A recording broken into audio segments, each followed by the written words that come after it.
अब करते हैं हम 48th को।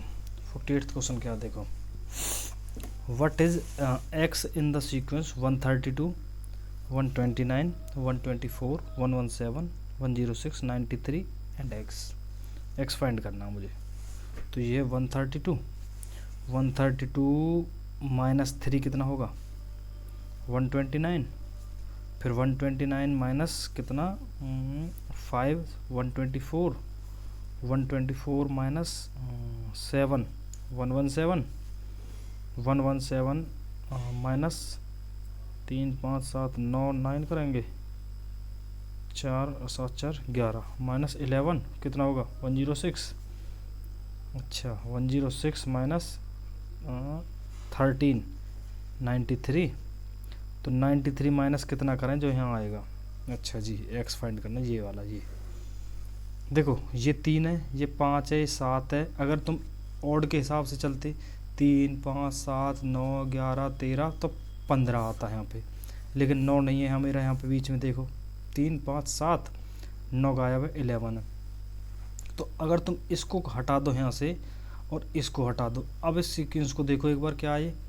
3 5 7 11 13 ये सब क्या है प्राइम नंबर सारे। ये हो रहा ना भाई, 9 क्या था प्राइम नहीं था वो, तो वो वहाँ से हटा दिया गया। पहले फर्स्ट प्राइम नंबर, फर्स्ट नहीं पहले जैसे 2 होता है, जब इन्होंने शुरू किया 3 से, हाँ 3 घटाया, फिर 5 7 11 13, तो नेक्स्ट प्राइम नंबर क्या होगा 15 होगा। नहीं 15 प्राइम नहीं, वो प्राइम नंबर नहीं होता, तो होगा क्या 17। तो 17 इसमें सब्ट्रैक्ट करो तो 93 माइनस 17, 13 में 7 गए 6, 13 में 7 गए तो 6, 8 में 1 गए तो 7, तो x इक्वल टू 76। समझ आया 76 कैसे आए। हमें क्या ये हर बार प्राइम नंबर सब्ट्रैक्ट कर रहे हैं, ना कि ऑड नंबर। तो ऑड नहीं लेंगे हम, प्राइम नंबर्स को देखेंगे, उनको सब्ट्रैक्ट करते चलो। इसमें से प्राइम सब्ट्रैक्ट किया पहले 3, फिर इसमें से 5, इसमें से सब्ट्रैक्ट किया 7, इसमें से 11, इसमें से 13, तो नेक्स्ट कितना होगा 17। तो वो सब्ट्रैक्ट करोगे तो आंसर आ जाएगा। अब देखते हैं 49th। A wall clock moves 10 minutes fast in every 24 hours. The clock was first set to show the correct time as 8 AM on Monday. 8 AM है मंडे, इस टाइम पे वो सेट कर दिया कि अब टाइम सही है, और हर 24 घंटे में वो 10 मिनट फास्ट हो रही है, 10 मिनट फास्ट हो रही है। अच्छा जी सॉरी नाम से। अच्छा पूछा क्या है, when the clock show the time 6 PM on Wednesday. अच्छा 6 PM है कब, वेंसडे को, वेडनेसडे को। तो मुझे बताना एक्चुअल टाइम क्या होगा, करेक्ट टाइम, या फिर करेक्ट टाइम लिख लो इसे, करेक्ट टाइम। ठीक है जी, ये फाइंड करना है मुझे कि 6 बजे वेंसडे को क्या होगा। पहले तो ये देखो हर 24 घंटे में वो 10 मिनट फास्ट हो रही है, तो मंडे को कितना टाइम है, मंडे को 8 बजे सेट किया। अब ट्यूसडे को 8 बजे ही कितना हो जाएगा टाइम, ट्यूसडे को 8 बजे वो कितना टाइम शो कर रही होगी 8:10। 8:10 क्यों, क्योंकि 24 घंटे में कितना टाइम बढ़ गई वो 10 मिनट बढ़ चुकी है, तो 8:10 शो करेगी। अच्छा वेंसडे को 8 बजे एक्चुअल टाइम 8 होगा, और शो कितना करेगी वो 8:20। ठीक है जी, 20 मिनट तो यहाँ पे फालतू शो कर रही है। अच्छा जी अब मुझे बताओ एक्चुअल टाइम कुछ कम होगा, 6 बज रहे हैं तो कुछ कम होगा टाइम होगा वैसे, क्योंकि ये तो फास्ट कुछ मिनट आगे बढ़ चुकी है पहले से ही। अच्छा तो अब मुझे बताओ सुबह 8 बजे से मैं अगर 6 बजे तक ही जाऊँ तो कितने आवर्स हो जाते हैं। देखो 24 घंटे में वो कितना फास्ट हुई थी 10 मिनट। ठीक है, तो 1 घंटे में कितनी होगी 10/24 कम होगी इतने मिनट। अच्छा अगर तुम देखोगे सुबह के 8 बजे से शाम के 6 बजे तक, तो ये 10 आवर्स होते हैं 8 से 12, 12 से फिर 6, तो 6 और 4 10 घंटे, 10 घंटे। 1 घंटे में वो इतने मिनट आगे बढ़ी, तो 10 घंटे में कितनी आगे बढ़ेगी 10 × 10/24 अप्रॉक्स 4 मिनट, अप्रॉक्स 4 मिनट आगे बढ़ जाएगी। 24 चौका 96 होते हैं ना, तो अप्रॉक्स 4 के आसपास होगी कुछ। तो टोटल 20 मिनट पहले से ही बढ़ चुकी थी वो, 4 मिनट अब बढ़ गई उसी दिन में, तो टोटल कितनी अप्रॉक्सीमेटली 24 मिनट्स वो एक्स्ट्रा टाइम शो कर रही है, ठीक है जी, उतनी मिनट आगे चलेगी घड़ी। तो बज कितने रहे हैं, 6, तो करेक्ट टाइम क्या होगी, घड़ी तो शो कर रही है 6 बजे, लेकिन 6 तो नहीं बजे होंगे क्योंकि 24 मिनट वो ज़्यादा शो कर रही है। तो क्या करूँगा मैं, 6 बजे में से 24 मिनट कम कर दूंगा। 24 मिनट कम करेंगे तो कितना हो जाएगा, 5:36 हो रहे होंगे, क्योंकि 36 में जब 24 ऐड करेंगे, 24 ऐड करेंगे इसमें, तो ये 6 बजा देंगे। तो मेरा कितना आ जाएगा आंसर, 5:36। समझ आया क्यों आ रहा है, क्योंकि जो मेरा घड़ी शो कर रही है उसमें से मुझे करेक्ट टाइम निकालने के लिए ये सब्ट्रैक्ट करने पड़ेंगे 24 मिनट, क्योंकि 24 मिनट वो ज़्यादा बढ़ गई, क्योंकि हर 24 घंटे में वो 10 मिनट बढ़ रही थी। उस हिसाब से ये टोटल 6 बजे तक 24 मिनट बढ़ी है, तो उसको मैं सब्ट्रैक्ट कर दूंगा, 5:36 आंसर आ गया। अब करते हैं नेक्स्ट 50th क्वेश्चन। अच्छा जी, 50th क्वेश्चन देखो क्या है, ये है if the numerator and denominator of a proper fraction are increased by same positive quantity which is greater than 0 the resulting fraction is. अच्छा, मान चलो कोई फ्रैक्शन है x/y, ठीक है जी, ये कह रहे हैं कि इसमें न्यूमरेटर और डिनोमिनेटर में दोनों में ही इंक्रीज कर दिया सेम पॉजिटिव क्वांटिटी, मैंने मान लिया वो a, x + a upon y + a, ये होगी मेरी न्यू क्वांटिटी होगी, y + a, दोनों में मैंने ऊपर भी और नीचे भी डिनोमिनेटर में a ऐड कर दिया, ठीक है जी, विच इज़ ग्रेटर देन 0, जो a है वो है ग्रेटर देन 0, ठीक है जी। द रिजल्टिंग फ्रैक्शन क्या होगी, always less than original fraction. अच्छा, मैंने मान लिया, अभी मैं एक केस बना रहा हूँ खुद अपनी मर्जी से कि ये है मेरी नई वाली फ्रैक्शन, ये मैंने मान लिया कि ये लेस होगी ओरिजिनल फ्रैक्शन से। फर्स्ट कंडीशन को मैं अपनी मर्जी से मान के देखता हूँ क्या इस फुलफिल हो पाएगी। तो इसे क्रॉस मल्टीप्लाई कर दूँ, इसको इधर इसको इधर, तो ये हो जाएगा XY प्लस में AY, क्यों लेस देन, ये y इसके x के साथ मल्टीप्लाई हुआ XY, a के साथ मल्टीप्लाई हो AY, लेस देन किससे, ये x इसके साथ हुआ तो XY प्लस AX, XY से XY ख़त्म, AY लेस देन AX, तो y लेस देन x। ये कब होगी कंडीशन, ये जो नई फ्रैक्शन है वो लेस देन कब होगी, जब मेरी लेस देन कब होगी ओरिजिनल फ्रैक्शन से, जब मेरा y लेस देन x हो। लेकिन क्या यहाँ पे कहीं ऐसा गिवन है कि y लेस देन x होगा या x लेस देन y होगा, कुछ भी नहीं गिवन। तो अच्छा, अगर ऐसा हो गया मेरा x लेस देन y हो गया तो कंडीशन उल्टी हो जाएगी कि मेरी जो नई फ्रैक्शन है ये मेरी बड़ी हो जाएगी इससे ओरिजिनल फ्रैक्शन से। अगर y लेस देन x है तो छोटी हो रही है, अगर x लेस देन y है तो बड़ी होगी। तो मैं कुछ भी कह पाऊंगा ओरिजिनल फ्रैक्शन के इन दोनों के बीच में रिलेशन क्या है, क्यों, क्योंकि ये डिपेंड कर रही है इन दोनों पे कि x ग्रेटर देन y है या फिर y ग्रेटर देन x है। तो ये मेरे हिसाब से तो इसका डी होगा कि such that nothing can be claimed definitely.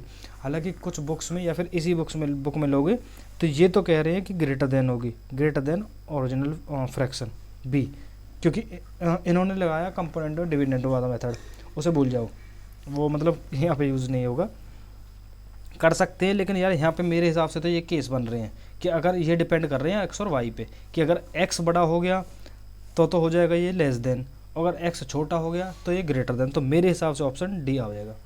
और एक बार तुम चेक कर लेना, इस बुक में बता रखा बी की जो नई वाली फ्रैक्शन है ये ग्रेटर होगी, तो इसके हिसाब से ये कंडीशन सेटिस्फाई होगी। लेकिन मैं कह रहा हूँ, मेरा मानना ये है कि ये ऐसा होगा, तुम देख लेना एक बार। अच्छा जी, 51 को देखते हैं अब। ये देखो 51 क्या कह रहा है, ये 51 क्वेश्चन। 51 क्या कहता है, हाँ ये कह रहा है कि what is x in the sequence 4, 196, 16, 124, 36, 100, 64 x, यही फाइंड करना है। अच्छा 4, 196, 16, 144, 36, 100, 64 एक्स, 16, 6 जी ठीक है। देखो ये क्या है 2 स्क्वायर, ये क्या है 4 स्क्वायर, ये क्या है 6 स्क्वायर, ये क्या है 8 स्क्वायर, ये हो रहा है। ये क्या है 14 स्क्वायर, ये क्या है 12 स्क्वायर, ये 10 स्क्वायर, ये क्या होगा फिर मुझे बताओ। यहाँ पे क्या हो रहा है 14 का, फिर 12 का, फिर 10 का। तो नेक्स्ट टर्म देखो यहाँ पे ना ऑल्टरनेटिव डिजिट लेनी है, एक छोड़ के एक 196 14 का स्क्वायर, एक छोड़ के 144 12 का स्क्वायर, एक छोड़ के 100 ये 10 का स्क्वायर, एक छोड़ के x किसका आएगा फिर 8 का, 8 10 12 14 ऐसे दो दो वो चल रहा है ना, दो छोड़ के, तो ये 8 स्क्वायर 64, तो x इक्वल्स टू 64, ख़त्म, बस b हो गया। अच्छा जी 52 देखो, in a group of 15 people 7 can read French, 8 can read English while 3 of them can read neither of these 2 languages, the number of people who can read exactly 1 language is. अच्छा जी देखो total तो मेरे पास कितने हैं 15, अब तुम मुझे बताओ 7 ऐसे हैं जो फ्रेंच रीड कर रहे हैं, ठीक है, 8 ऐसे हैं जो इंग्लिश पढ़ पाते हैं, और 3 ऐसे हैं जो ना फ्रेंच पढ़ते हैं ना ही इंग्लिश पढ़ते, किसी को भी नहीं पढ़ रहे। अब तुम मुझे टोटल करो 8 7 15 तो यही हो गए जो दोनों को, और 3 और ऐसे हैं जो किसी को नहीं पढ़ते, तो ये तो 18 हो गए, टोटल से ज़्यादा जा रहे हैं, ठीक है जी। तो जो फ्रेंच और इंग्लिश पढ़ पा रहे हैं वो कितने बच्चे हैं भाई, यहाँ बताओ टोटल 15 थे, 3 ऐसे जो इनको नहीं पढ़ पा रहे, तो ऐसे कितने लोग हैं जो इन दोनों को पढ़ पा रहे हैं 15 - 3, जो नहीं पढ़ पा रहे हैं उनको सब्ट्रैक्ट कर देंगे, तो वैसे कितने 12 जो क्या कर रहे हैं फ्रेंच और इंग्लिश दोनों को पढ़ पा रहे हैं, किसी भी एक को, मतलब किसी एक को या फिर दोनों को, ऐसे 12 लोग हैं, लेकिन मेरे कितने हैं 15। तो इस टाइम पे क्या करते हैं हम वेन डायग्राम बनाते हैं। मैंने मान लिया ये है फ्रेंच के, ये इंग्लिश वाले, ये हैं जो दोनों में कॉमन है, ये मैंने मान लिया अपनी मर्जी से x, यही होगा। अब मुझे बताओ फ्रेंच वाले कितने हैं 7, इंग्लिश वाले 8, तो 7 + 8, ये देखो ये एक बार हो गया, ये यहाँ से करोगे तो ये 2 बार हो गया, जो ये दोनों को पढ़ रहे हैं ये 2 बार, ये तो इसमें 2 बार ऐड हो गए भाई, ये ऑलरेडी इसमें भी थी 7 में, और ये यहाँ 8 में भी ऐड हो गया ये वाला पार्ट, तो मैं एक बार तो इसको सब्ट्रैक्ट करूँगा। अब क्या आ गया ये वाला पार्ट और ये वाला पार्ट, और एक बार ये ऐड हुआ सिर्फ, तो ये किसके बराबर होगा, ये फ्रेंच है ये इंग्लिश है, तो ये टोटल के बराबर होंगे। टोटल कितने थे जो इन दोनों को पढ़ रहे हैं, सिर्फ वो थे 12, क्यों 3 तो ऐसे थे जो किसी को भी नहीं पढ़ रहे, तो वो 3 मैंने टोटल में सब्ट्रैक्ट कर दिए, तो 12 आ गए। अब देखो x की वैल्यू कितनी आ गई फिर 15 - 12 = 3, तो ये कौन है 3 लोग जो सिर्फ मतलब कि जो दोनों को पढ़ रहे हैं, ये हैं जो बोथ पढ़ पा रहे हैं कि इंग्लिश को भी और फ्रेंच को भी। मुझे क्या पूछा है the number of people who can read exactly 1 language, सिर्फ एक लैंग्वेज पढ़ रहे हो। अब ये 7 है जो फ्रेंच पढ़ रहे हैं, लेकिन इसमें ये वाला पार्ट भी आ रहा है जो दोनों को पढ़ रहे हैं, तो इन 7 में से मैं इन 3 को घटा दूँ, कौन सा पार्ट बच जाएगा जो सिर्फ फ्रेंच पढ़ रहा होगा, वो कितना है 4। अच्छा ये इंग्लिश वाला पार्ट है पूरा, इसमें ये भी है जो फ्रेंच भी पढ़ रहे हैं, तो इन 8 में से अगर मैं 3 को सब्ट्रैक्ट कर दूँ तो कितने 5, ये कौन से होंगे जो सिर्फ इंग्लिश पढ़ रहे हैं, तो ये दोनों के मिला के कितने हो गए 9, जो सिर्फ एक लैंग्वेज पढ़ रहे हैं वो है 9 लोग। कौन सी 4 ऐसे हैं जो सिर्फ फ्रेंच पढ़ेंगे, 5 ऐसे हैं जो ओनली इंग्लिश पढ़ेंगे, ठीक है जी। तो ऐसे 9 लोग हैं जो सिर्फ ओनली 1 लैंग्वेज पढ़ेंगे, एग्जैक्टली 1 लैंग्वेज, ये है 9। आया समझ में क्या हुआ है, मैंने टोटल में से क्या किया है जो कुछ भी नहीं पढ़ रहे हैं उनको सब्ट्रैक्ट कर दिया, तो वो 12 लोग थे। फिर मैंने वेन डायग्राम बनाया कि कुछ लोग ऐसे होंगे जो कॉमन जो दोनों चीज़ें पढ़ रहे हैं, तो उस कॉमन को में 2 बार ऐड होते हैं, तो एक बार सब्ट्रैक्ट कर लेते हैं हम, उसको 12 के इक्वल डाला, x की वैल्यू फाइंड की, आंसर आ गया, ठीक है। 53 को देखते हैं, 53 है A printer numbers the pages of a book starting with 1 and uses 3089 digits in all. How many pages does the book have? अच्छा जी 1 से 3089 तक जा रहे हैं वो, हाँ नंबर यूजेज 1 एंड यूजेज नहीं 1 से नहीं जा रहे, 1 से स्टार्ट हो रहे हैं, और 3089 तो डिजिट्स हैं जो उसने प्रिंट किए हैं, इतनी टोटल। अच्छा जी अब मुझे बताओ, देखो ये होते कैसे हैं, मुझे बताओ 1 से जब 9 तक जाएंगे तो वो कितनी डिजिट प्रिंट कर रहा है, टोटल 9 डिजिट, क्यों सारी सिंगल डिजिट थी। अच्छा 10 से 99 तक जाओगे तो कितनी डिजिट प्रिंट कर रहा है वो 99 माइनस में 9, 10 तो हो रहा है, इंटू में 2, इंटू 2 क्यों किया मैंने, क्योंकि ये सारी डबल डिजिट थी। जैसे 10 में 2 बार 2 डिजिट प्रिंट करेगा वो, 11 में भी 2 करेगा, 99 में भी 2 करेगा, ऐसे यहाँ तक 90 ऐसी डिजिट है टोटल, और हर किसी में 2 होनी है, तो ये 180 है। अच्छा 100 से 999 तक, यहाँ तक कितने डिजिट है टोटल? 990 डिजिट है, सॉरी 900 डिजिट है ऐसी, क्योंकि 99 आगे के सब्ट्रैक्ट हो गए। 900, हर किसी डिजिट में 900 में कितने डिजिट प्रिंट कर रहा है वो? 3, क्योंकि यहाँ पे क्या है 3 डिजिट का नंबर, तो हर किसी में 3 बार डिजिट प्रिंट करना पड़ेगा उसे। तो ये कितना है? 2700। ठीक है जी। अब इनको ऐड कर लो, ये कितना हो गया? 2700 प्लस में 180 प्लस 9, तो ये 189, 9 8 8 2 2889। मतलब कि मैं जब 999 तक प्रिंट कर चुका हूँ तब मेरे 2889 डिजिट प्रिंट हो चुकी हैं, लेकिन वो टोटल कितनी कर रहा था? 3089। तो अब ये देखो मेरी बच कितनी गई? 2889 को सब्ट्रैक्ट कर दो इसमें से, 0 0 2, हाँ सिर्फ 200 बची हैं। अच्छा जी, अब मुझे बताओ जब मैं 1000 से प्रिंट करना शुरू करूँगा, 999 तक तो मैं प्रिंट कर चुका हूँ, 1000 से करूँगा, यहाँ पे हर बार डिजिट कितनी आएंगी जो प्रिंट करूँगा मैं? 4 की होंगी, 200 डिजिट करनी है, तो 200 को किससे डिवाइड कर दूँ? 4 से। क्यों? मैं ये देखना चाह रहा हूँ कि कितने नंबर प्रिंट होंगे, तो 4 से करेंगे तो ये 50, कि 1000 से शुरू करने के बाद मैं 50 डिजिट प्रिंट करूँगा। तो 50 कहाँ तक होंगी? 1049 तक।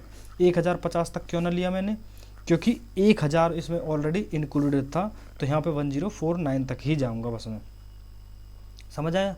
जैसे कि मान चलो 0 से 9 तक जाते हैं, तो टोटल कितनी डिजिट प्रिंट हो रही हैं?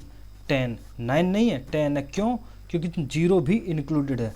यहाँ पे भी यही है कि अगर मैं 1 से चलता है 1 तो 1050 तक जाता, लेकिन मैं चल रहा हूँ 1 पीछे तक। ठीक है, मतलब 1 अगर मैं बोलूँ तुमसे 1 से 9 तक तो 9 है, लेकिन 0 से 9 कितने? वो 10 है, क्योंकि 0 इंक्लूड हो गया। तो यहाँ पे भी यही है, अगर 1001 से चलता तो 1050 तक जाता 50 डिजिट बनाने के लिए, लेकिन मैं 1000 को भी इंक्लूड कर रहा हूँ तो 1049 तक। तो ये हो गया यहाँ पे ऑप्शन सी। गलती यहाँ पे यही करते हैं कि 1050 को लगा देते हैं बस। ठीक है जी, अब आगे समझ में। अच्छा, अब देखते हैं नेक्स्ट। ये 54th, सॉरी 54th, ये क्या है? ये क्या कह रहा है देखो, ये है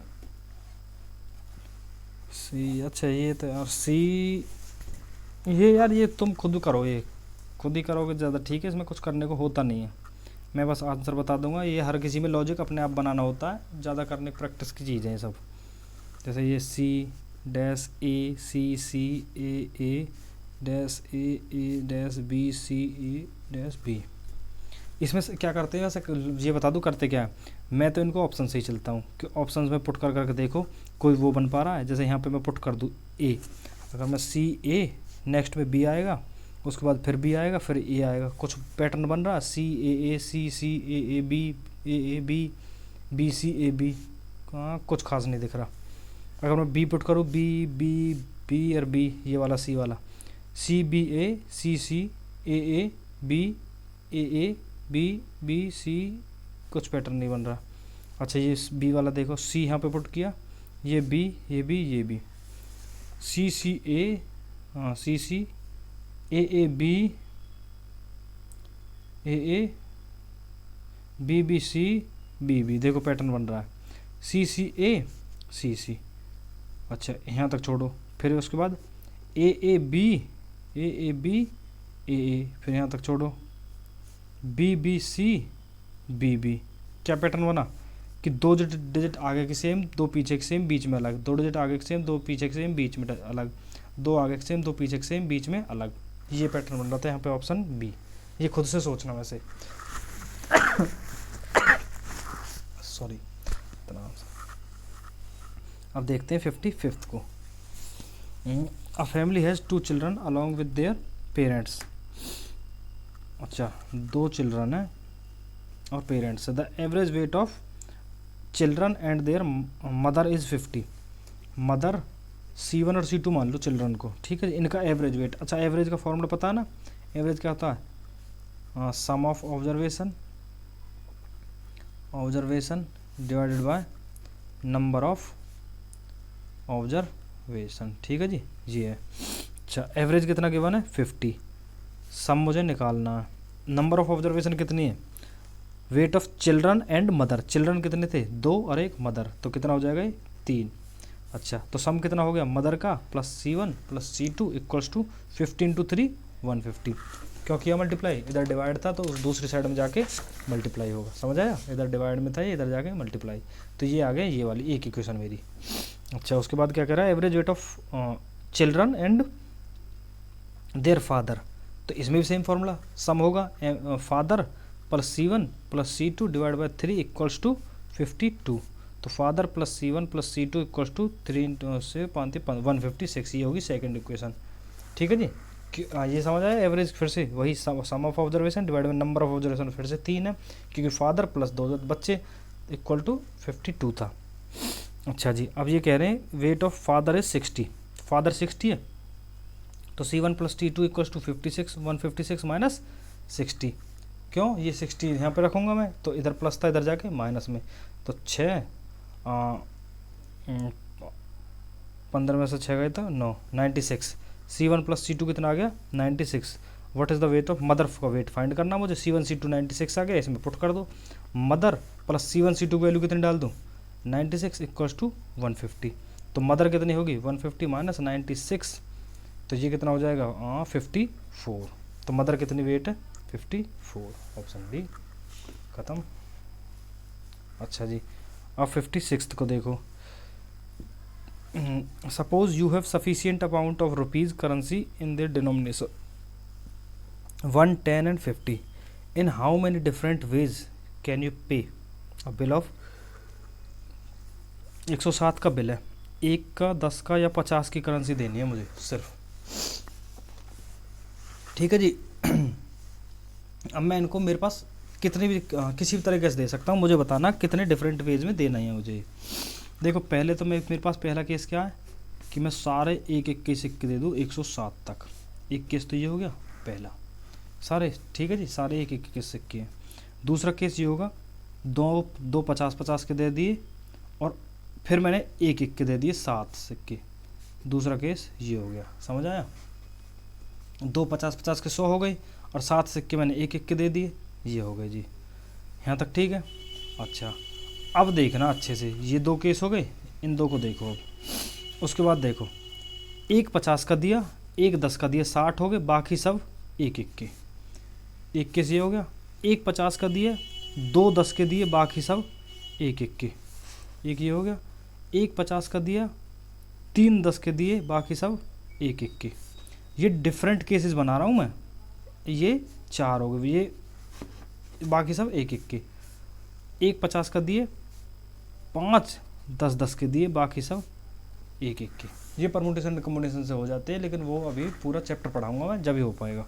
अभी मैं तुमको सिंपल तरीके से बता रहा हूँ बस कि जनरली तुम इनको कैसे भी सॉल्व कर सकते हो।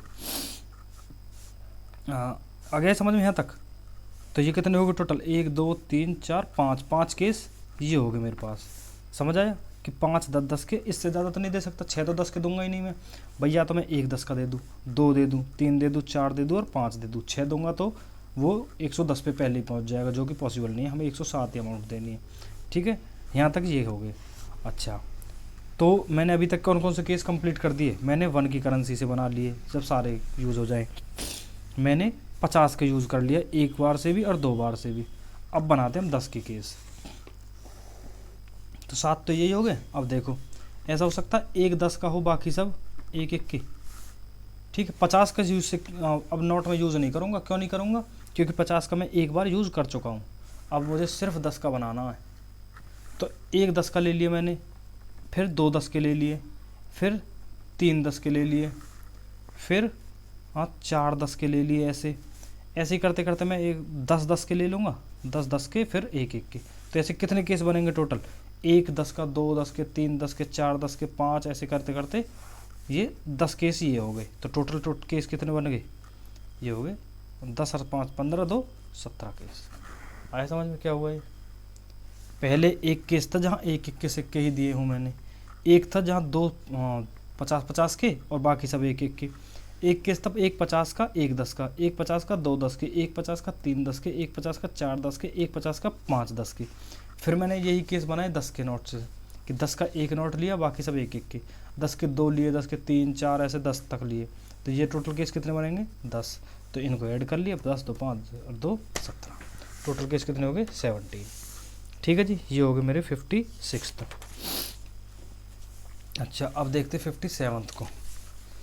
57 ये क्या है, a started from his house and walked 20 metre towards east. देखो ये ईस्ट होगा, ये बनाते चलना, ये वेस्ट होगा, ऊपर नॉर्थ, ये साउथ। मान के चलो यहाँ से चला ए यहाँ से ईस्ट की तरफ 20 मीटर। ठीक है जी, यही बोल रहे हैं। Where his friend B joined him, यहाँ पे बी मिल गया इसे। अच्छा, they together walked 10 metre in the same direction, 10 metre आगे बढ़े इसी डायरेक्शन में। अच्छा जी, देन ए टर्न लेफ्ट, जब लेफ्ट जब इस डायरेक्शन में मूव कर रहा होगा तो लेफ्ट किस डायरेक्शन में होगा ए के लिए, ए इधर मुड़ेगा। अच्छा, and travelled 2 metre, A turn left while B turns right, B इधर गया, ए इधर जा रहा है, बी इधर जा रहा है, और ए चलता है 2 मीटर और बी चलता है 8 मीटर।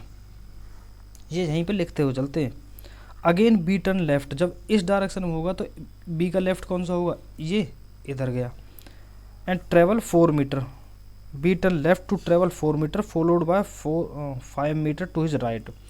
पहले 4 मीटर चला, अब इस डायरेक्शन में मूव है तो इसका राइट क्या होगा, ये होगा। इधर 5 मीटर चला वो, and 5 metre to reach his office, यहाँ उसका ऑफिस है, यहाँ पहुँच गया वो, इसकी फाइनल डेस्टिनेशन ये थी।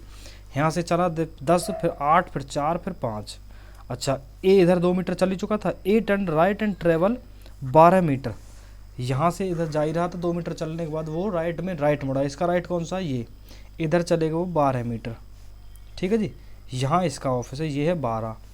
पूछा क्या मुझे, what is the shortest distance between the 2 offices. अच्छा जी, अब मुझे ये शॉर्टेस्ट डिस्टेंस ये फाइंड करना है। अब मुझे बताओ ये डिस्टेंस फाइंड करने के लिए क्या पता, मुझे पाइथागोरस यूज कर सकता हूँ मैं, पाइथागोरस थ्योरम। वो कैसे लगेगी, 90 डिग्री बनाऊँ पहले। ठीक है, ये 90 डिग्री होगा। अच्छा, ये टोटल डिस्टेंस कितना, यहाँ से यहाँ तक 12, ये कितना था यहाँ से यहाँ तक, ये तो है 4।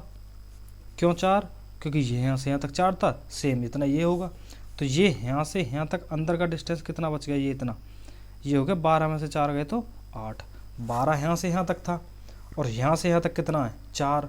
जैसे ये नेमिंग करोगे हो जाएगा ऐसे ही, यहाँ से यहाँ तक है 12, यहाँ से यहाँ तक है 4, तो इतना कितना बचा यहाँ से यहाँ तक, ये हो गया 8। अच्छा, और ये डिस्टेंस कितना, ये पूरा यहाँ तक, ये 2 था, ऐसे 2 ये 8, ये और यहाँ से यहाँ ये 5, 2 8 10 और 5 15, तो ये कितना 15, ये हो गया 15। तो अब इसको ऐसे लाओ, ऐसे यहाँ पे, ये है 15 मेरा।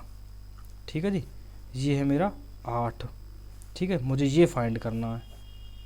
तो क्या होगा, ये 15 स्क्वायर, मान लो ये होगा P A Q plus 8 square equals to P Q का स्क्वायर। तो 15 square 225 plus 8 square 864 P Q का स्क्वायर। तो कितना हो जाएगा, 5 4 9 6 2 8 289 इक्वल टू पी क्यू का स्क्वायर। तो पी क्यू कितना हो जाएगा, √289 जो होता है 17 का स्क्वायर, 17। ठीक है, तो ये क्या हो जाएगा 17, इन दोनों के बीच का डिस्टेंस कितना 17। कुछ नहीं था भाई, डायरेक्शन बना के हमें सिंपल यहाँ पे यही करना होता है कि ये डिस्टेंस जो भी पूछा हो वो डिस्टेंस फाइंड करना, किस में से किसको घटाना है, किसको ऐड करना है, बस ये जमा घटा है इसमें। बाकी तो पाइथागोरस यूज होती है और कुछ नहीं होता। ठीक है जी, 57 हो गया। अब देखते 58 को। ये देखो 58, ये है 58 question. Consider the two statement S1 and S2 followed by question. P and Q both are prime number, P और Q है मेरे प्राइम नंबर। ठीक है जी, P plus Q odd integer, P plus Q है ऑड इंटीजर। पूछा क्या है, is P Q an odd integer. P Q multiplication मुझे ऑड बनानी है, odd integer. S1 alone is sufficient to answer the question, S2 alone sufficient, both S1 S2 together not sufficient, both S1 S2 necessary।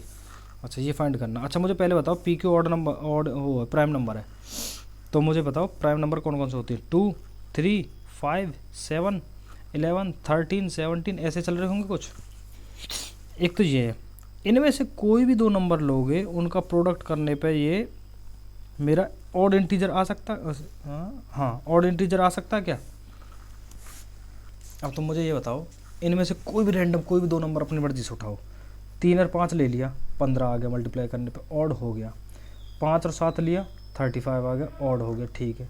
लेकिन जब भी तुम 2 लोगे कहीं पे भी इस नंबर को, 3 दूनी 6, ये क्या हो गया इवन, तो केस ख़त्म। समझ गए क्या हुआ। मतलब कि अगर मैं यहाँ से लेना शुरू करूँगा इससे आगे तो सारे ऑड है, उनका प्रोडक्ट करूँ तो ऑड इंटीजर बन सकता है। लेकिन जब भी मैंने 2 ले लिया एक नंबर कोई भी, क्योंकि ये तो मुझे गिवन नहीं ना कि भाई दूसरा नंबर मेरा ऑड होगा इवन होगा, मैं कुछ भी लूँ अपनी मर्जी से। अगर मैंने 2 लिया तो ये ऑड नहीं आएगा। तो ये तो पहली कंडीशन तो सफिशिएंट नहीं है ये बताने के लिए कि ऑड है या नहीं है। दूसरे को देखते हैं, इसका यूज हो करके कुछ हो जाए। P plus Q already odd है। अच्छा जी, मुझे बताओ P प्लस क्यू P, अच्छा ये दोनों अगर मैं दोनों ही नंबर ऑड ले लूँ तो इनका सम इवन बन जाएगा। जैसे 3 + 5 8 हो गया, वो इवन है, ठीक है। अच्छा अगर मैं ये ऑड नंबर कब बनेगा, ये ऑड जब ही बन सकता जब मेरे पास एक नंबर 2 हो। क्यों, 2 + 3 = 5, कि एक ऑड का सम हो, एक ऑड एक इवन, तभी वो ऑड आएगा उनका सम। अगर दोनों ही ऑड होंगे तो इवन हो जाएगा, इसलिए 2 का होना तो कंपलसरी है। और अगर 2 आया तो इनका प्रोडक्ट कभी ऑड नहीं हो सकता। तो दोनों ही सफिशिएंट नहीं है यहाँ आंसर करने के लिए। बहुत प्राइम नंबर, एक मिनट मैंने पूछा which one of is P Q an odd integer. तो यहाँ से अगर P and Q both in odd integer and P का सम, तो ये मेरा 2 कंपलसरी हो जाएगा। यहाँ पे 2 कंपलसरी होगा, तो 2 कंपलसरी होते ही ऑड इंटीजर, दो बोथ सफिशिएंट है, both are necessary to answer this question. क्यों आंसर सफिशिएंट क्यों है, क्योंकि मैं बोल दूंगा कि मुझे पूछा कि P Q ऑड इंटीजर है या नहीं है, ये आंसर करना है। मैं कह दूंगा नहीं है।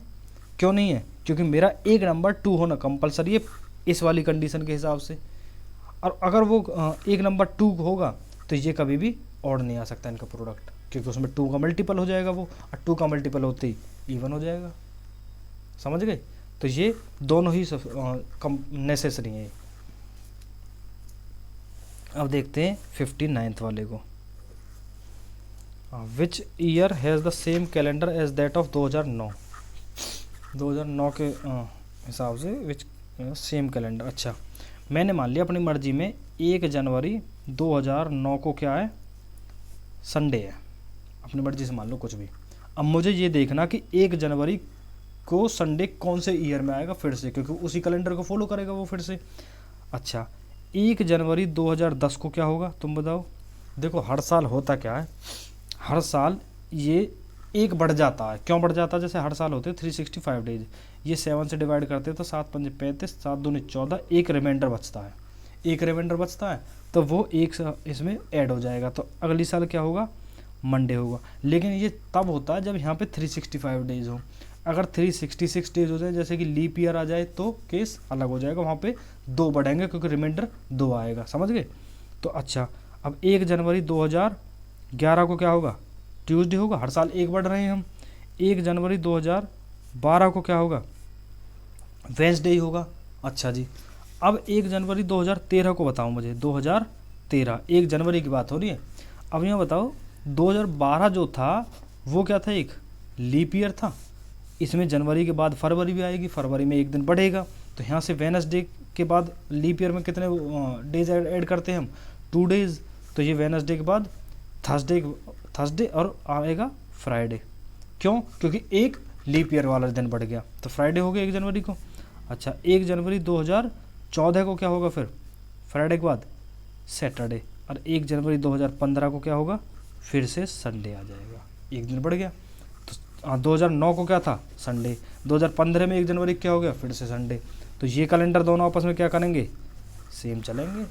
जैसे ये चल रहा था वैसे ही सेम चलेगा। तो 2015 ये समझ आया कि एक दिन क्यों ऐड कर रहा हूँ, क्योंकि 365 डेज होते हैं, और जब लीप ईयर आएगा तब एक दिन एक्स्ट्रा बढ़ेगा।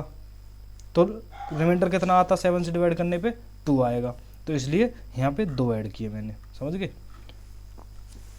ये है 59th। अब करते हैं हम 60th क्वेश्चन। ये है जी 60th question. Number 136 is added to 5b7, 136 5b7 and the sum obtained is 737a3 where a and b are integer. It is given that 7a3 is exactly divisible by 3. अच्छा, divisible the only possible value of b, divisible by 3, divisible by 3। इसके लिए condition क्या होती है? इसके लिए condition होती है जो सब का सम होता है ना नंबर्स का, उन डिजिट्स का सम कर लो और उसे देख लो कि वो 3 से डिवाइड हो रहा है नहीं हो रहा। जैसे कि कोई भी रैंडम नंबर बोलो 189 है, अपनी मर्जी से एग्जांपल ले रहा हूँ के लिए ले रहा हूँ मैं। 189 कितना हो गया? 9 + 8 17 और 1 18, 18 ये 3 से डिवाइड होता है, 3 से डिवाइड होता है तो ये नंबर भी 3 से डिवाइड होगा। 217 है, 7 और 1 8 2 10, इसका सम 10 3 से डिवाइड होता नहीं होता तो ये नंबर 3 से डिवाइड नहीं होगा। ऐसे हमें 3 से डिविजिबल का रूल यही है कि इन नंबर्स का सम कर दो इंटीजर डिजिट्स का, और अगर वो 3 से डिवाइड हो रहा हो तो नंबर डिवाइड हो जाएगा। जैसे अब मुझे ये पता कि 7a3 ये डिवाइड हो रहा 3 से, तो मैं क्या करूँगा 7 + 3 + a ये 3 से डिवाइड होना चाहिए, तो ये हो जाएगा 10 + a। अच्छा 10 + a हो गया, ये 7 6 13, 3 एक ऊपर ये है, यहाँ 5 और 1 6, तो एक रिमाइंडर यहाँ पे भी आना चाहिए। ठीक है जी, क्यों? ताकि जब तभी ये 7 बन पाएगा। तो ये 3 और 1 4 + b = 4 + b = 1a। 1a क्यों लिया मैंने? क्योंकि ये जो 1 है ये आगे वाला है, ये रिमाइंडर की तरफ जाएगा ऊपर, यही होता है ना। जैसे 13 नंबर आ जाए तो 13 का 3 यहाँ लिख देते हैं, 1 को रिमाइंडर पहुँचा देते हैं। 23 हो जाता तो 3 आगे लिख देते हैं, 2 को रिमाइंडर रिमाइंडर बोल रहा हूँ पावर पे पहुँचा देते हैं, तो ये 1 ऊपर पावर में जाएगा, समझ गए। तो ये वही है, तो 4 + b = 1a। अब मुझे बताओ यहाँ पे 10 + a 3 से डिविजिबल होना चाहिए, 10 + a, तो 3 से डिविजिबल 10 के बाद कौन कौन से नंबर 3 से डिविजिबल होते हैं? 12 हो सकता है, 15 हो सकता है, 18 हो सकता है। ठीक है जी, ऐसे होंगे 3 से डिविजिबल। अब अच्छा जी, अब मुझे बताओ 10 + a = 12 है, अगर मैं ये ले लूँ तो a की वैल्यू कितनी हो जाएगी? a की वैल्यू आ जाएगी यहाँ से 2, यहाँ से a की वैल्यू 5, यहाँ से a की वैल्यू 8। अच्छा इसके बाद जा सकता हूँ क्या मैं? 21 ले सकता हूँ? नहीं ले सकता, क्यों? क्योंकि a की वैल्यू 11 आएगी, जो कि पॉसिबल नहीं है, क्योंकि जो a है वो 0 से 9 के बीच में ही रहेगा। ऐसे ही b रहेगा 0 से 9 के बीच में, वो डबल डिजिट नंबर बन ही नहीं सकता, क्योंकि वरना पावर कैरी पहुंच जाएगी वहाँ पे, उसका जो भी आगे का होगा। तो इसलिए ये तो केस होगा ही नहीं। हम कौन से केस बनेंगे? a के लिए 2 या फिर 5 या फिर 8। अब ये देखो 4 + b जो है वो 1a के इक्वल होना चाहिए, तो इनमें से कौन सी कंडीशन सेटिस्फाई करेगी? मैंने मान लिया पहले 2 को रख के देखो, 4 + b = 1 2, तो b = 8 हो जाएगा, b 8 हो गया। ठीक है जी, दूसरी केस देखो एक बार, 4 + b = 1 5, b = 11, जो कि पॉसिबल नहीं है, क्योंकि जैसे मैंने a का बताया ना कि सिंगल डिजिट से बड़ा हो ही नहीं सकता, 2 डिजिट का लेंगे ही नहीं हम, वरना पावर कैरी में जाएगी। तो ऐसे ही यहाँ पे 18 के लिए भी पॉसिबल नहीं हो पाएगा, क्योंकि उसमें भी बड़ी हो जाएगी वैल्यू, तो ये भी नहीं लेंगे। तो कौन सी b की वैल्यू, कौन सी वैल्यू है? 8। तो ये पूछा the only possible value of b is, वो है 8, कि 8 के अलावा हम कुछ भी ले ही नहीं सकते। और a की कंडीशन यही है कि a के लिए यही केस होंगे। अगर जब इनमें से कुछ सिर्फ a को 2 लेंगे तो ही b की वैल्यू फाइंड हो पाएगी, इन दोनों से केस से b की वैल्यू नहीं आ पा रही है, समझ गए। तो ये हो गया ये। अच्छा जी, अब देखते हैं नेक्स्ट क्वेश्चन कौन सा। ये है पैसेज हमको करने ही नहीं है। ये है 68th question, 68th।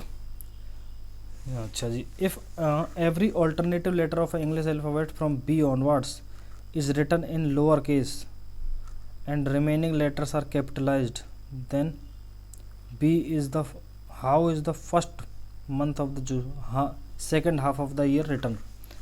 First month of the second half कौन सा होगा? जुलाई से स्टार्ट होगा, उसका पहला मंथ जुलाई ही होगा। वैसे ऑप्शन भी बता रहे हो तो कोई ऐसी दिक्कत नहीं है। ठीक है जी, तो ये तो ऑप्शन भी बता रहे हैं हमें। अच्छा, मुझे क्या बोला है कि बी से सारे लेटर छोटे कर देने, बाकी सब बड़े।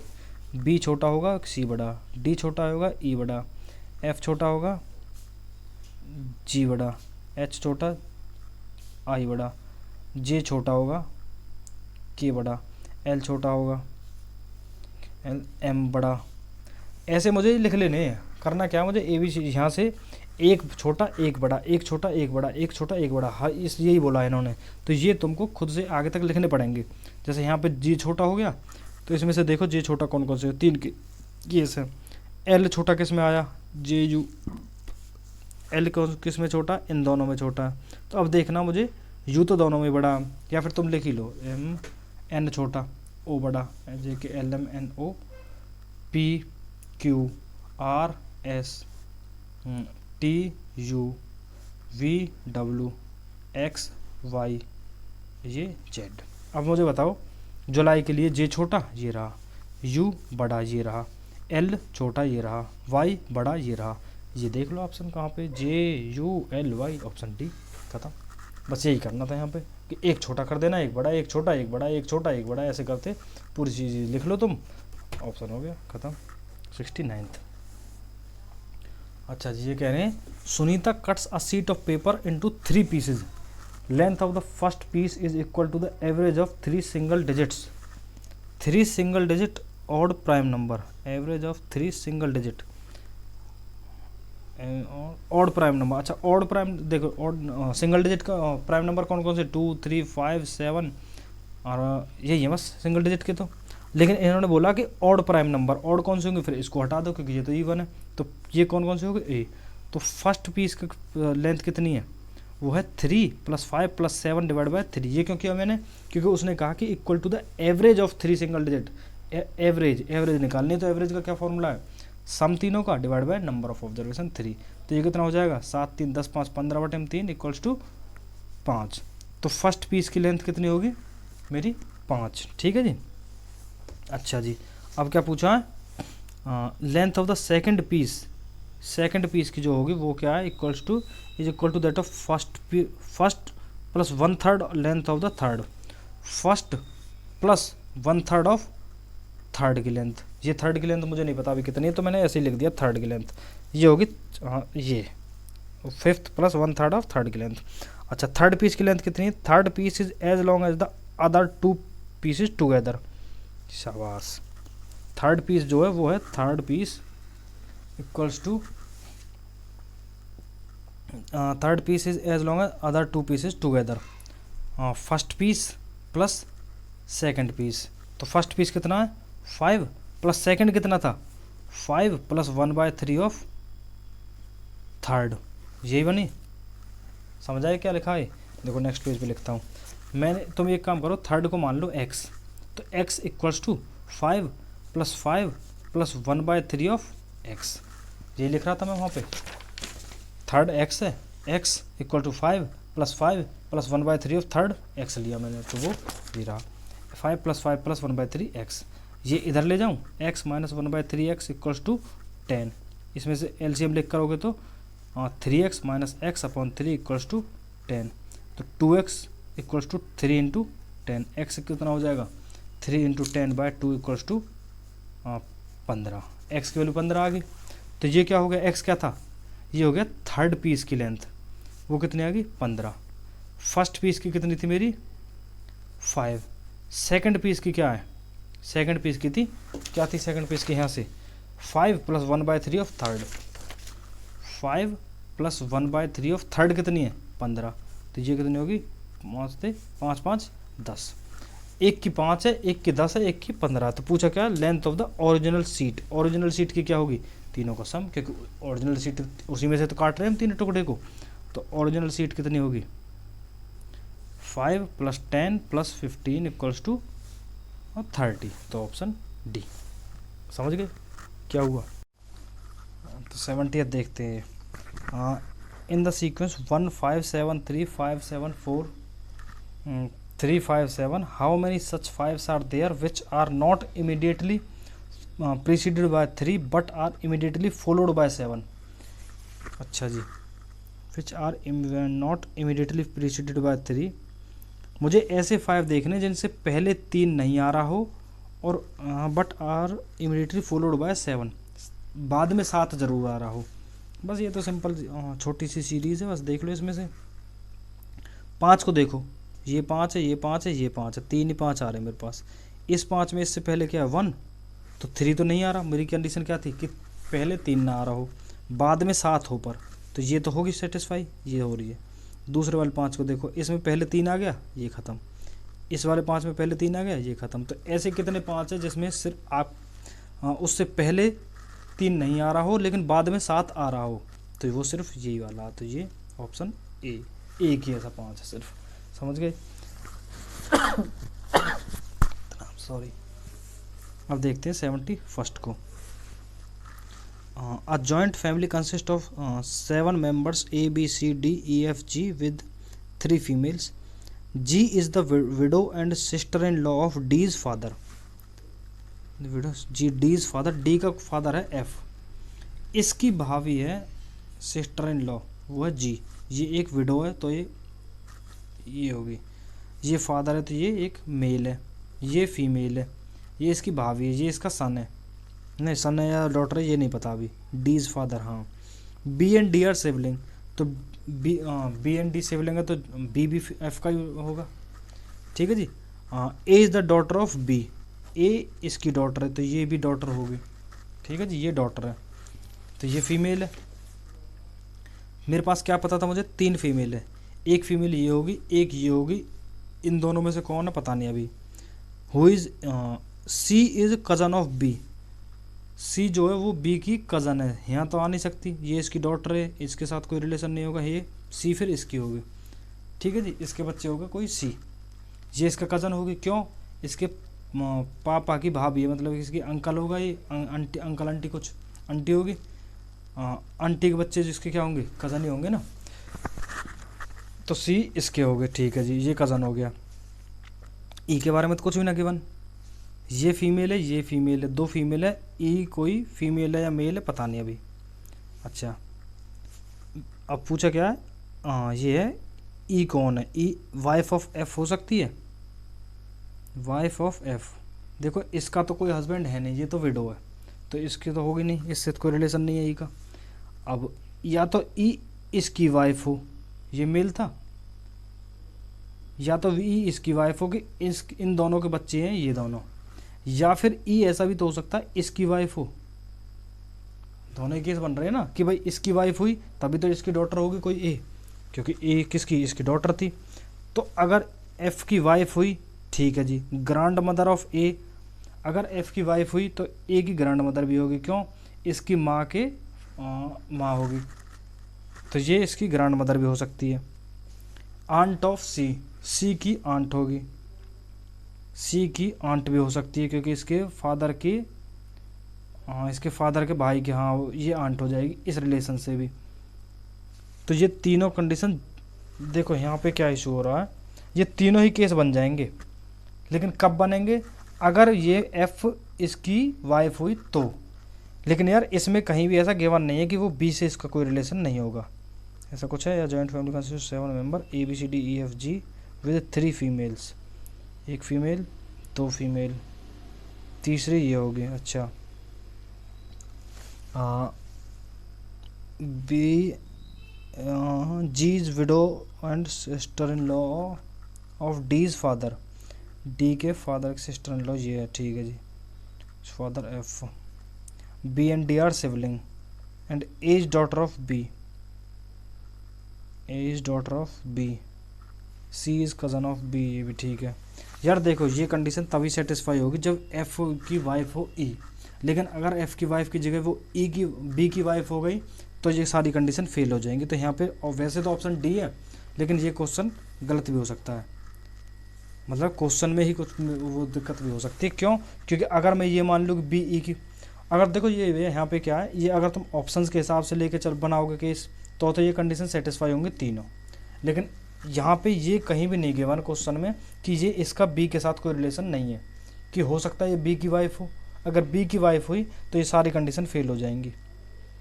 अभी ऑप्शन में ऐसा नहीं है कि नाइदर वाली, तो हम ये मान लेंगे डी, वरना ये केस भी बन सकता था। तो अभी के लिए तो ये क्यों, क्योंकि अगर एफ़ की वाइफ हुई तो वाइफ ऑफ एफ, ठीक है जी। अगर एफ की वाइफ हुई तो इसके फादर की मदर कौन होगी? इसकी ग्रैंड मदर होगी ए की, इससे भी हो रही है, और इसकी ये आंट होगी, समझ रहे हो? तो ये तीनों कंडीशन बन जाएंगी उससे। तो अब देखते हैं 72 को। हाँ, each face of cube can be painted in black or white colour, in how many different ways can the cube be painted? Each face of a cube is painted in black or white colour. अच्छा, face होते कितने cube के? ये कोई cube है, इसके total faces कितने हैं? ये 6 फेस होते हैं, ऊपर का, नीचे का, राइट, लेफ्ट, फ्रंट और बैक। टोटल फेस कितने? 6 फेस। कलर कितने मेरे पास? 2 कलर, 2 ही कलर हैं। In how many different ways can the cube be painted? अच्छा जी, मेरे पास 6 कलर फेस हैं और 2 कलर हैं, तो कितने केसेस बनेंगे? 6 इंटू 2, 6 इंटू 2 12। भाई मैंने एक फेस को एक कलर का कर दूं, दूसरे का 6 इंटू 2, हाँ 6 इंटू 2 हो जाएंगे सिंपल। क्यों? क्योंकि 6 फेसेस हैं और मेरे पास 2 ही कलर हैं, 6 इंटू 2 12, सिंपल यही होगा। भाई मान चलो ब्लैक और रेड कलर है, तो या तो मैं ब्लैक कर दूँ सारा ही। ब्लैक 5 फेस हो गए, 1 रेड हो गया, ब्लैक 4 हो गए, 2 रेड हो गए, ब्लैक 3 हो गए, 3 रेड हो गए। ऐसे कर कर डिफरेंट डिफरेंट केसेस बनाऊंगा ना मैं, तो ये कितने हो जाएंगे? अच्छा, तो ये कितने टोटल 12 केस बनेंगे ऐसे 6 इंटू 2 से। अच्छा जी, अब देखते हैं 73 को। हाउ मैनी ये हाउ मैनी ट्रिपलेट्स, ये how many triplets satisfy the equation x plus Y plus Z equals to 6 where X Y Z are natural number. X Y natural number कौन से होते हैं? जो 1 से शुरू होते हैं, 1 2 3 अप टू कहीं तक भी जाओ। अच्छा, इनके केस बनाने हैं मुझे, x plus Y plus Z 6 हो। कौन कौन से बन सकते हैं? 1 प्लस 1 प्लस 4, ये हो सकता है, 1 प्लस 1 प्लस 4। और यहाँ पे उसके बाद क्या हो सकता है? 2 प्लस 2 प्लस 2 भी हो सकता है। और क्या केस बन सकते हैं? 2 प्लस 3 प्लस 1 भी हो सकता है, 2 3 1 ये भी हो सकता है। अच्छा, और क्या बन सकता है यहाँ पे? अच्छा जी, और 1 2 3 4 5 में ले नहीं सकता। 5 क्यों नहीं लूँगा मैं? 5 कम से कम 1 6 और 0 में ले नहीं सकता तीसरा वाला नंबर। क्यों? क्योंकि नेचुरल नंबर लेने वो 1 से शुरू है। अगर होल नंबर लेने होते तो मैं 0 से चलाता, लेकिन यहाँ पे 0 नेचुरल नंबर तो 0 तो होगा नहीं, तो ये वाली केस नहीं लेंगे हम। तो उसके बाद का ही करूँगा मैं, उसके बाद से शुरू करूँगा मैं, ठीक है जी। तो 1 2 3। अब अच्छा, इसके लिए देखो, अब ये वाला केस लो, तो 1 1 4 ऐसे हो सकता है ये, या फिर 4 1 1 ऐसे भी हो सकता है ये, या फिर 1 4 1 ऐसे भी हो सकता है। 3 केस तो इसके लिए ही हो गए 1 1 4 के लिए। भाई एक्स वाई जेड बनाना मुझे, एक बार मैंने जेड को 4 लिया, एक बार एक्स को 4 लिया, एक बार वाई को, 3 तो इसके लिए हो गए। अच्छा, 2 2 2 ये तो फिक्स हो गया, ये तो इसके लिए तो एक ही केस है सिर्फ। क्यों? क्योंकि एक्स वाई जेड तीनों ही 2 2 होंगे, तो इनको तो मैं आगे मिक्स कर नहीं सकता आपस में। अच्छा, एक हो गया 1 2 3, इनको कितने टाइम्स मिक्स कर सकता हूँ मैं? अब देखो, इसको कर सकता हूँ मैं 6 टाइम्स। कैसे? 1 2 3 हो गया, एक 1 3 2 हो गया, ठीक है जी। अच्छा, दूसरा 2 3 1 हो गया, एक 2 1 3 हो गया, एक 3 1 2 हो गया, और एक 3 2 1 हो गया। तो टोटल कितने हो गए? इसके अलावा कोई केस नहीं बनेगा, 6 ये हो गए। तो टोटल कितने हो गए? 3 + 1 + 6 10। तो ऑप्शन डी। समझ आए कैसे हुआ ये? उसके अलावा मेरे पास कोई केस बन नहीं सकता, कोई भी तुम करके देख लेना अगर तुम्हें लग रहा हो। जैसे यहाँ पे 1 1 4, इसके अलावा अब मैं इस 4 को जेड की जगह पे ले सकता हूँ, एक्स की जगह पे भी ले सकता हूँ, और वाई की जगह पे भी ले सकता हूँ। ऐसे ही मैं 1 2 3 वाले केस में भी किसी को किसी भी रैंडम कुछ भी ले सकता हूँ ना। एक्स को 1 ले रहा हूँ, या 2 ले रहा हूँ, या 3 ले रहा हूँ, ये तो केसेस अलग अलग बनेंगे। मुझे यहाँ पे एक्स वाई जेड ये ट्रिपलेट बताने थे। तो ऐसे टोटल कितने केस बन गए 10, समझ गए। ये हो गया 73। अब देखते 74th वाला।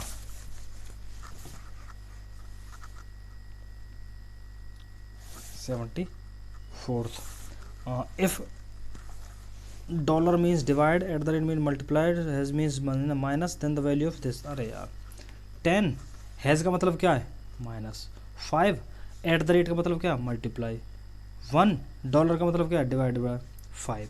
बोर्ड मास यूज कर लो यहाँ पे। सबसे पहले क्या करेंगे डिवाइड, 10 - 5 इंटू 1/5, फिर मल्टीप्लाई 5 से 5 खत्म, तो 10 - 1 equals to 9, option D. BODMAS use करते हैं, पता ना बोर्ड मास, BODMAS। ब्रैकेट खोलते हैं हम पहले, ऑफ, डिवाइड, मल्टीप्लाई, एडिशन और ये सब्ट्रैक्शन, ये है बोर्ड मास। ठीक है, अब देखते हैं 75th को। An 8 digit number 42527446B leaves remainder 0 when divided by 3, how many values of B are possible. 42527446B, ये रिमाइंडर 0 कर रहा, मतलब कि पूरी तरीक़ा से डिवाइड हो रहा है किससे 3 से। अच्छा, अभी हमने देखा कि 3 से डिविजिबल का रूल क्या था कि हम सब का सम कर लेंगे सारे डिजिट्स का, और उसको देखेंगे कि वो किससे डिवाइड हो रहा है, सम किससे डिविजिबल बाय 3, कि सम मेरा 3 से डिवाइड हो जाए। इसका सम करो सबका, 4 + 2 6, 6 + 5 11, 13 20 24 और ये 30, तो ये 30 प्लस B 3 से डिवाइड होना चाहिए। अब मुझे ये नंबर 3 से डिवाइड करना है, तो क्या करूँ मैं, ये तो पूरी तरीके से डिवाइड हो रहा है, ये तो रिमाइंडर यहाँ पे 0, तो क्या होगा B को 3 से डिवाइड करना, तो B की जगह क्या डाल सकता हूँ मैं, 0 भी डाल सकता हूँ, 3 भी डाल सकता हूँ, 6 डाल सकता हूँ, 9 डाल सकता हूँ। उसके अलावा कुछ डालूंगा 12 तो डाल नहीं सकता। क्यों भाई, ये एक इंटीजर ही तो होगा ये वाला नंबर B कोई इंटीजर, मतलब कि 0 से 9 के बीच में ही तो होगा ये, कुछ वैसा नंबर तो नहीं होगा जो उससे बड़ा। तो 0 से 9 के बीच में लेंगे हम, तो 0 से 9 तक ऐसे कौन कौन से नंबर जो 3 से डिवाइड हो जाएंगे, 3 0 3 6 9। 0 क्यों, क्योंकि 0 तो 0 ही है, वो तो डिवाइड हो ही जाएगा, फिर 0 को किसी से भी डिवाइड कर लो। तो ऐसे कितने टोटल नंबर बने 4, ऑप्शन क्या C 75 का C। कि ऐसे टोटल मुझे क्या पूछा था, how many values of B are possible, कि तो B की कौन कौन सी वैल्यू पॉसिबल है, 0 भी हो सकती है, 3 भी हो सकती है, 6 भी हो सकती है, या 9 भी हो सकती है। अच्छा, अब देखते हैं ये 76th वाला, ये है DI वाले ये। अच्छा, 6 students ABCDEF appeared in several tests, either C और F scored the highest, या तो C के हाईएस्ट होंगे या F के। If whenever C score the highest then E is the least, अगर C होगा, देखो 1 2 3 4 5 6 स्टूडेंट, हाँ, अगर C के हाईएस्ट होंगे तो E लास्ट होगा। Whenever F scored the highest B scored the least, 1 2 3 4 5 6, अगर F हाईएस्ट होगा तो B लीस्ट होगा। ये केस बन रहे हैं। अच्छा, अब और क्या कह रहे हैं, in all the test they got different marks, D score higher than A। देखो ये तो केस अलग रखो, अब यहाँ पे आओ इस पर, D greater than, D score higher than A, D greater than A, but they are close competitors, पर इसमें कंपटीटर, अच्छा जी, हाँ, A score higher than B, A के ज़्यादा हैं B से। अच्छा जी, C score higher than A, C के ज़्यादा हैं A से। E के बारे में कुछ नहीं बता रखा। अच्छा, अब मुझे बताओ, अब ये कह रहे हैं क्वेश्चन देखो, if F stand second, F मतलब फर्स्ट तो नहीं है, तो ये वाला केस तो लेंगे ही नहीं। Then the position of B, अगर F मेरा फर्स्ट नहीं है तो मेरी कौन सी केस बनेगा, या तो इन्होंने क्या बोला था कि भाई या तो C फर्स्ट होगा या फिर F, और F इन्होंने बोल दिया पहले से ही सेकंड है, तो F तो सेकंड हो गया ये वाला केस में यहाँ पे। फिर फर्स्ट कौन होगा, C होगा, क्योंकि इन दोनों में से कोई आना था। उसके अलावा क्या है, ये वाली कंडीशन, भाई D के ज़्यादा हैं A से, A के ज़्यादा हैं B से, और लास्ट कौन था, E वाला। तो यहाँ क्या पूछा, then the position of B, B कौन से नंबर पे आ रहा है, 5th पे, 1 2 3 4 5, तो ये हो गया 5th। आगे समझ में क्या हुआ भाई, ये तो ऐसे कैसे आ गया यहाँ पे। अच्छा, अब दूसरा केस क्या है, if B score the least, B least है मतलब कि एफ के हाईएस्ट है, then rank of C will be, rank of C क्या होगी। अच्छा मुझे ये पता है जब बी लास्ट है तो एफ हाईएस्ट है, और बी से ज़्यादा किसके हैं, ए के, और ए से ज़्यादा किसके हैं, डी के। और ये कह रहे हैं अब कि सी के ए से ज़्यादा हैं, अब सी यहाँ पे होगा या यहाँ पे होगा, भाई ये तो मुझे नहीं पता ना सी और ई में क्या रिलेशन है, इन दोनों के बारे में तो मुझे कुछ नहीं पता। हाँ ये ज़रूर पता था कि अगर सी फर्स्ट होता तो ई लास्ट होता, लेकिन जब सी फर्स्ट है ही नहीं तो सेकंड और थर्ड में से कौन से पोजीशन पे आएगा सी, कुछ भी गारंटी नहीं है, क्योंकि यहाँ भी हो सकता है, ये हो सकता है ई और सी ऐसे आए, या फिर सी और ई ऐसे आए, कुछ पता थोड़ी है। तो यहाँ पे से सेकंड और थर्ड में से कोई भी आ सकता है। अच्छा 78 देखो, if E is ranked third then which one of the following is correct. E third है, रैंक थर्ड, तो मतलब ई थर्ड है तो इसका मतलब क्या है, एफ फर्स्ट होगा। क्यों, ई लास्ट कब आता, जब सी फर्स्ट होता, लेकिन ई लास्ट है ही नहीं, ई लास्ट नहीं तो ये कंडीशन ख़त्म, तो एफ फर्स्ट होगा। 1 2 3 4 5 6, ई थर्ड है, लास्ट कौन है, बी।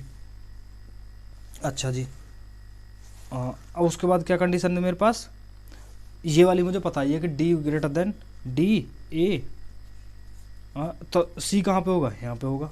अब जब ई थर्ड हो गया तो सी कहाँ आ गया, सेकंड पे, ये वही वाली कंडीशन है, बस उसी में चेंज कर दिया कि ई थर्ड डाल दिया। अच्छा उसमें क्या किया, अब पूछा क्या है, ई गेट्स मोर देन सी, ई गेट्स मोर देन सी नहीं, ई लेस देन है, सी गेट्स मोर देन ई, हाँ ये वाली हो रही है कि सी के ई से ज़्यादा है, तो ऑप्शन बी हो गया, 78 का बी हो गया। हो गया पूरा, ये ख़त्म पजल। तो अब 79 को देखते हैं। Twice the weight of Sohan is less than the weight of Mohan और that of Rohan. Twice of Sohan जो है वो है लेस देन किससे, मोहन से या फिर रोहन से। अच्छा जी, twice the weight of Rohan is greater than weight of Mohan और सोहन, दोनों में से किसी से भी ज़्यादा हो सकता है। पूछा क्या है, विच one of the following statement is correct. Wait of Mohan is greatest, wait of Sohan is greatest, wait of Rohan is greatest, किसका वेट ज़्यादा है ये बताना मुझे। अच्छा जी देखो यहाँ है ये 2s लेस देन मोहन, देखो 2 टाइम्स सोहन है जो वो मोहन से और रोहन से दोनों से ही कम, किसी से कम है, ठीक है। जब इसका 2 टाइम्स भी इससे कम है तो सोहन का तो कम होगा ही मोहन से, मोहन के हाफ से भी कम होगा। जैसे मान लो ये है कि भाई s की वैल्यू में डाल दूँ, सोहन का वेट हो गया 5, ठीक है, तो इसका 2 टाइम्स कितना होगा 10, वो 10 भी कम है मोहन से या फिर रोहन से, इन दोनों में से किससे, इन दोनों से कम है ना, तो इनका कुछ 11 12 कुछ होगा या फिर 12 13 कुछ भी रैंडम हो सकता है, इससे तो ज़्यादा ही होगा, ठीक है। तो अभी तक, लेकिन मुझे ये नहीं पता अभी तक कि इन दोनों में से वेट किसका ज़्यादा है। दूसरी कंडीशन को देखते हैं फिर हम, कि 2 टाइम्स ऑफ रोहन जो है वो है ग्रेटर देन मोहन और सोहन से। 2 टाइम्स जो रोहन है, ये रोहन का वेट मान लो, मैंने मान लिया अभी ग्रेटर देन मोहन है, तो रोहन का weight greater than Mohan by 2, या फिर रोहन का weight greater than Sohan by 2, ठीक है जी। इनके हाफ से ज़्यादा है, लेकिन कितना ज़्यादा है, इन दोनों में से किसका ज़्यादा है ये तो नहीं पता मुझे अभी तक यहाँ पे कुछ भी, समझ रहे हो। जैसे मैं रैंडम कोई नंबर मान लूँ, मान लो मैंने मान लिया कि रोहन का वेट जो है वो है 5, ये 5 मान लो, मोहन का मान लिया मैंने ग्रेटर देन कितना होगा ये मोहन का मान लो 8 डिवाइड बाई 2, तो ये हो जाएगा 4, 4 से तो बड़ा ये 5, तो अभी के लिए क्या हो जाएगा, मोहन का 8 है, रोहन का 5 है, तो मोहन का वेट बड़ा हो गया, ठीक है जी, ग्रेटेस्ट वेट मोहन का हो गया यहाँ पे तो। अच्छा अगर मैं रैंडम में नंबर यही मान लूँ कि ये 2 ही है, कि मोहन का वेट सिर्फ 2 है, तो 5 ग्रेटर देन 2 बाई 2 1, तो रोहन का कितना था 5। अब क्या हो गया, यहाँ से तो हो रहा था मोहन ग्रेटर देन रोहन, यहाँ से हो रहा रोहन ग्रेटर देन मोहन, तो दोनों ही केसेस में क्या होगी, कॉन्ट्राडिक्ट करेंगी। तो मैं किसको बता सकता हूँ कि ग्रेटेस्ट कौन है, कुछ पता चल सकता है मुझे, नहीं पता चल सकता। तो whose weight is greatest can not be determined, ये डिपेंड करेगा, क्योंकि मेरी कंडीशन अभी तक ऐसी कुछ है ही नहीं कि मैं इन दोनों के रिलेशन को बता सकूँ। मैंने जैसे दोनों केसेस बना के देख लिए कि अगर मैं एक का 5 मान लूँ और एक का 8 मान लूँ अपनी मर्जी से, या फिर दूसरी बार में उसका 2 मान लूँ, तो दोनों ही केसेस में क्या हो रहा है, कंडीशन तो सेटिस्फाई हो रही है, लेकिन ये कॉन्ट्राडिक्ट कर रहे हैं सॉल्यूशन, तो क्या होगा मैं डिफाइन नहीं कर सकता कि किसका वेट ग्रेटेस्ट है। अच्छा, विच one of the following statement is correct, मुझे करेक्ट इनमें से देखने की wait of Mohan is least, ये तो ग्रेटेस्ट का था, यहाँ पे लीस्ट देखना है। अब इस वाली कंडीशन पे आओ, two Sohan less than Mohan वाई और रोहन, जब ये बताओ इनका दुगना वेट भी इन दोनों से छोटा है, ठीक है जी, इसका दुगना करने के बावजूद भी इन दोनों से छोटा हो रहा था, इसका वेट क्या है, लीस्ट तो यही होगा ना यार, इसका तुम कुछ भी डाल दो, उसका दोगुना करने के बावजूद भी ये इससे छोटे हो रहे हैं, एस का वेट तुम 1 डाल दो तो मोहन का वेट ग्रेटर देन 2 होगा, और यार रोहन का वेट भी ग्रेटर देन 2 होगा, इसकी जो वैल्यू तुम अगर 50 भी डालोगे तो मोहन का वेट ग्रेटर देन 100 हो जाएगा, और रोहन का वेट भी ग्रेटर देन 100 हो जाएगा। क्यों? क्योंकि उसके दुगने से भी बड़े हैं ये, तो सबसे कम वेट किसका होगा, यही होगा, समझ गए।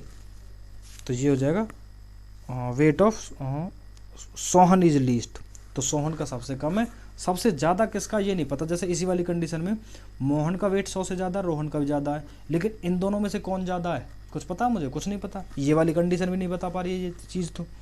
तो क्या हो गया ऑप्शन इसका बी, समझ गए। ये हो गया जी 2019 का पेपर।